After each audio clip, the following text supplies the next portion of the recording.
మీ పిల్లలు రోజు వెళ్ళి దక్షిణామూర్తి ముందు ఒక్క 2 నిమిషాలు కూర్చుని మాట్లాడకుండా మౌనంగా ఇన్ని చూసి వెళ్ళిపోవడం అలవాటు చేసుకున్నారనుకోండి, జీవితంలో ఒక కీలకమైన మలుపులో ఆయన ఆదుకుంటాడు, ఆదుకుని గట్టెక్కించేస్తాడు.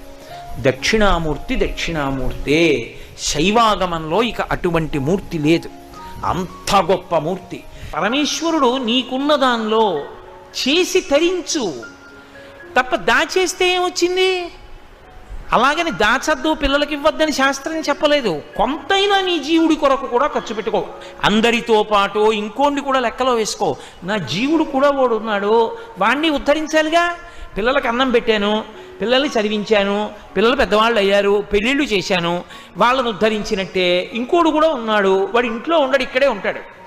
వాడికి ఏదో చెయ్యాలిగా మరి, వాడికి ఉద్ధరణ కొరకు. వీళ్ళు పెద్దవాళ్ళు అయిపోతారు, ఒక్కసారి ఇందులోంచి వీడు బయటకు వస్తే వాళ్ళకి